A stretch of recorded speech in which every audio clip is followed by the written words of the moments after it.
দিল্লিতে এই বিস্ফোরণের ঘটনা গোটা দেশকে একেবারে নাড়িয়ে দিয়েছে, তদন্ত শুরু হয়েছে।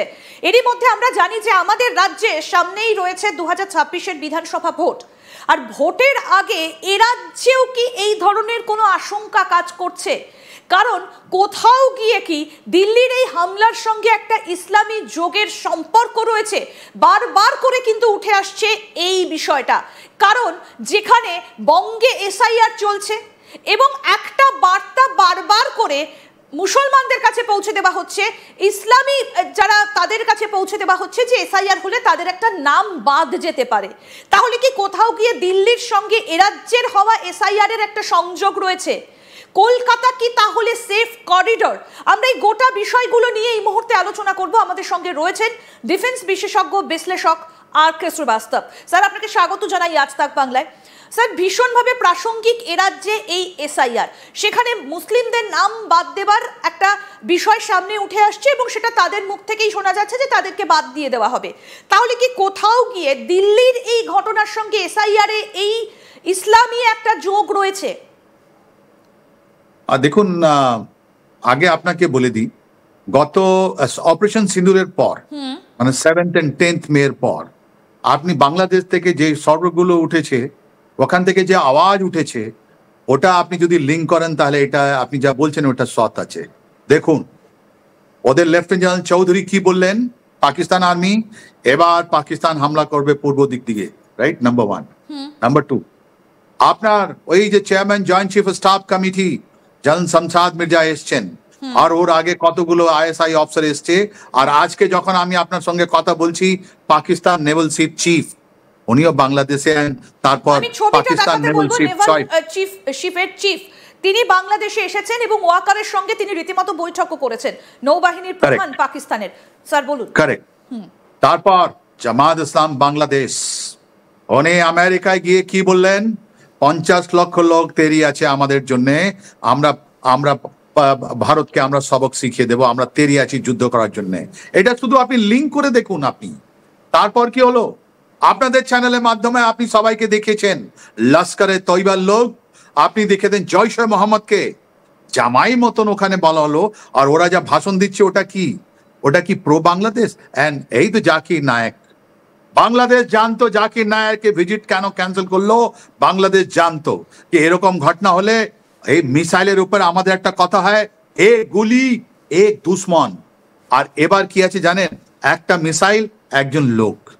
এই ওরা জানতো যে এবার যদি কিছু হয় তাহলে ও পাকিস্তান বা এই জাকির নায়েক বা লস্করে তৈবা, জয়শে মোহাম্মদ, আর এখন যে যুদ্ধপোর্টটা ওখানে গেছে, এরা কেন গেছে?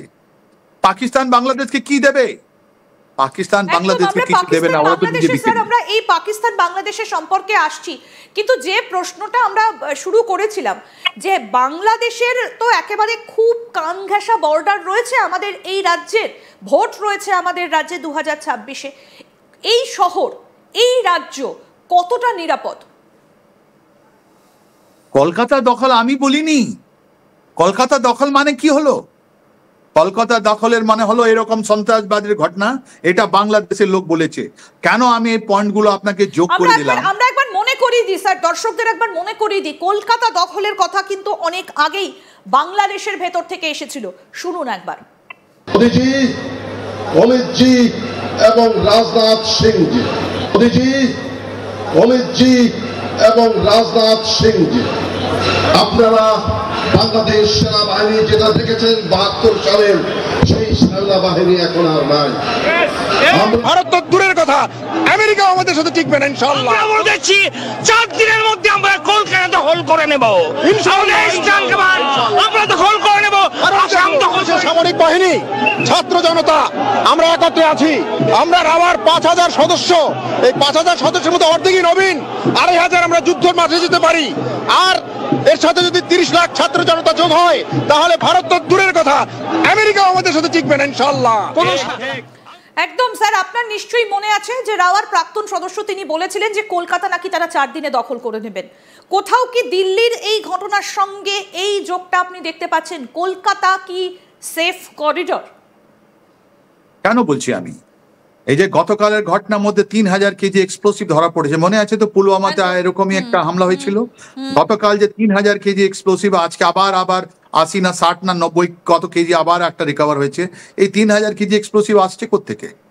আপনি জানেন অপারেশন সিন্দুর 20 পুরো অ্যাক্টিভ আছে, তার মানে আমাদের সিয়াচিন থেকে আমাদের সার ক্রিক পর্যন্ত আমাদের যেটা সেনা আছে পুরো সজাগ আছে, মহড়া চলছে।